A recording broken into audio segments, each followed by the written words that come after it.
Clip کا آغاز ایک بڑے اور پرجوش جشن سے ہوتا ہے۔ میدان جنگ میں ایک عظیم فاتحہ حاصل کرنے کے بعد سپاہی اور رقص کرنے والے ڈھول کی تھاک پر خوشی منا رہے ہیں۔ چنگیز خان اداسی اور ماضی کی کہانی۔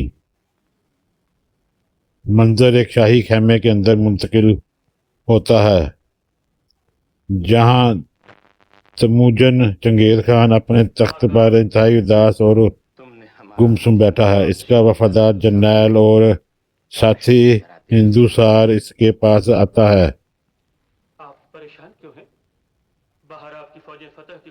فاتح کی تنہائی ہندوسار چنگیز خان سے سوال کرتا ہے کہ باہر پوری فوج فتح کا جشن منا رہی ہے تو وہ یہاں اکیلا کیوں مایوس بیٹھا ہے؟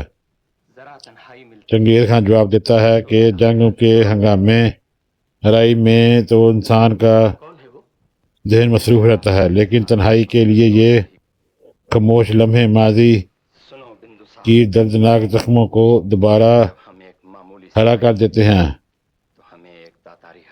چنگیز خان اپنے ماضی کا ایک راز کھولتا ہے۔ وہ بتاتا ہے کہ جب وہ ایک عام سپاہی تھا تو اسے ایک تاتاری لڑکی عذرا سے شدید محبت ہو گئی تھی، لیکن عذرا نے اسے کی محبت کو ٹھکرا دیا اور اس کے باپ نے شادی کا رشتہ دینے سے صاف انکار کر دیا۔ چنگیز خان بننے کے سفر اس بے عزتی اور انکار کے غصے میں تموجن نے لڑکی کے باپ کو قتل کر دیا۔ اس صدمے سے لڑکی کی ماں بھی چل بسی اور عذرا اپنے قبیلے کے ساتھ وہاں سے فرار ہو گئی۔ چنگیز خان کہتا ہے کہ عذرا کو ڈھونڈتے اور اپنے ٹوٹے ہوئے دل کا انتقام لینے کے لیے اس نے ایک ایک کر کے تمام تتاری ریاستوں کو تباہ کرنا شروع کر دیا، اور یوں ایک سپاہی سے وہ خوفناک خاقان چنگیز خان بن گیا۔ لیکن ابھی بڑی سلطنت کا مالک ہونے کے باوجود اس کا دل آج بھی بالکل خالی ہے۔ محبت کے دو نظریات۔ ہندوسار تذکرہ کرتا ہے کہ اس کے وطن ہندوستان میں اگر محبت ادھوری رہ جائے تو عاشق پروانے کی طرح خاموشی سے جل جاتا ہے، لیکن لبوں پر شکایت نہیں لاتا۔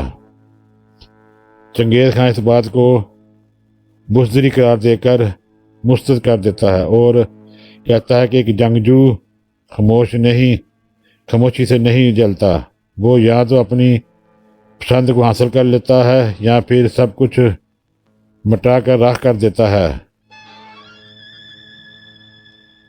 رات کا چھاپا اور قیدیوں کی رہائی۔ یہاں سے منظر اچانک بدل جاتا ہے اور ایک خفیہ رات کے آپریشن کا آغاز ہوتا ہے۔ چنگیز خان کے سپاہی رات کے اندھیرے کا فائدہ اٹھاتے ہوئے دشمن کے کیمپ پر حملہ کرتے ہیں۔ وہ خاموشی سے پہرہ داروں کو ڈھیر کرتے ہیں اور لکڑی کے بڑے پنجروں قید خانوں کے تالے توڑ دیتے ہیں۔ قید مردوں کو آزاد کرانے کے بعد ایک زبردست جھڑپ شروع ہو جاتی ہے اور سپاہی تیزی سے اندرونی خیموں کی طرف بڑھ کر وہاں قید خواتین کو بازیاب کراتے ہیں اور انہیں بحفاظت سے نکال لے جاتے ہیں۔ مزاحیہ منظر۔ اختتام۔ آخر تک کلپ کا اختتام ایک ہلکے پھلکے اور مزاحیہ انداز میں ہوتا ہے۔ ایک شرابی یا مدہوش کردار زمین پر بے ہوش پڑے ایک دشمن کے سپاہی کے پاس آتا ہے۔ وہ اس کے سپاہی کی حالت کو دیکھ کر سمجھ جاتا ہے کہ وہ نشے میں دھت ہے اور اسے ملامت کرتے ہوئے طنز